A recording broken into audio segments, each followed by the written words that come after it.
ಪರೀಕ್ಷೆಗಳಲ್ಲಿ ಅಕ್ರಮ ನಡಿಬಾರ್ದು ಗೌರ್ಮೆಂಟ್ ರೆಕ್ರೂಟ್ಮೆಂಟ್ನಲ್ಲಿ ಅಂತ. ಅದಕ್ಕೆ ರೂಲ್ಸ್ ಫ್ರೇಮ್ ಆಗಿರಲಿಲ್ಲ. ಡ್ರಾಫ್ಟ್ ರೂಲ್ಸು ನಿನ್ನೆಯಿಂದ ನಾವು ಪಬ್ಲಿಷ್ ಮಾಡಿದ್ದೀವಿ. ಸೊ ಆ ಡ್ರಾಫ್ಟ್ ರೂಲ್ಸನ್ನು ನಾವು ಎಕ್ಸ್ಪರ್ಟ್ಸಿಗೆ ಕನ್ಸಲ್ಟ್ ಮಾಡಿದ್ದೀವಿ, ಸಾರ್ವಜನಿಕರಿಗೆ ಕನ್ಸಲ್ಟೇಷನಿಗೆ ಬಿಟ್ಟಿದ್ದೀವಿ.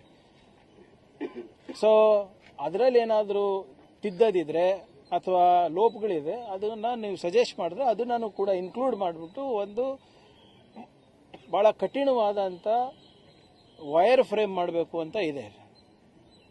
ಸೊ ಅದಾದ ನಂತರ ನೀವು ಹೇಳ್ದಂಗೆ ಒಂದು ಉಪಸಮಿತಿನೂ ಕೂಡ ಮಾಡಿದ್ದೇವೆ. ಯಾಕಂದರೆ we are already recruiting 74,000 people ನಾವು ಈಗಾಗಲೇ. ಅದು ಹೊರತುಪಡಿಸಿ ಈಗ ಒಳ ಮೀಸಲಾತಿ ಇಶ್ಯೂನೂ ಕೂಡ ಸಾರ್ಟ್ ಔಟ್ ಆಗಿರೋದ್ರಿಂದ ಮಾನ್ಯ ಮುಖ್ಯಮಂತ್ರಿಗಳು ಮಿಕ್ಕಿದ ಹುದ್ದೆಗಳನ್ನು ಕೂಡ ತುಂಬಬೇಕು ಅಂತ ಇದೆ.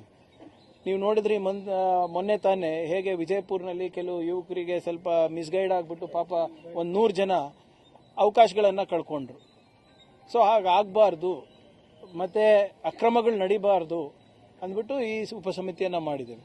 ಮತ್ತು KPSC ಯಾವ ರೀತಿ ನಡ್ಕೊಂಡು ಬಂದಿದೆ ಅಂತಲೂ ಕೂಡ ನಿಮ್ಗೆ ನೆನಪಿದೆ.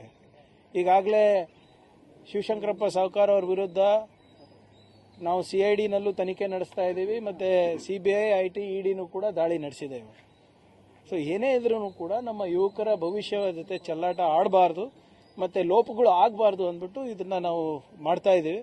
ಸೊ ಮುಂಬರುವ ದಿನಗಳಲ್ಲಿ ನಮ್ಮ ಯುವಕರಿಗೆ ಹೆಚ್ಚಿನ ಅವಕಾಶ ಸಿಗಬೇಕು, ಪಾರದರ್ಶಕವಾಗಿ ಅವರಿಗೆ ಒಂದು ಸರ್ಕಾರಿ ಉದ್ಯೋಗ ಸಿಗಬೇಕು ಅಂತ ನಾವು ಮಾಡಲಿಕ್ಕೆ ಒಂದು ಪ್ರಯತ್ನ ಇದೆ.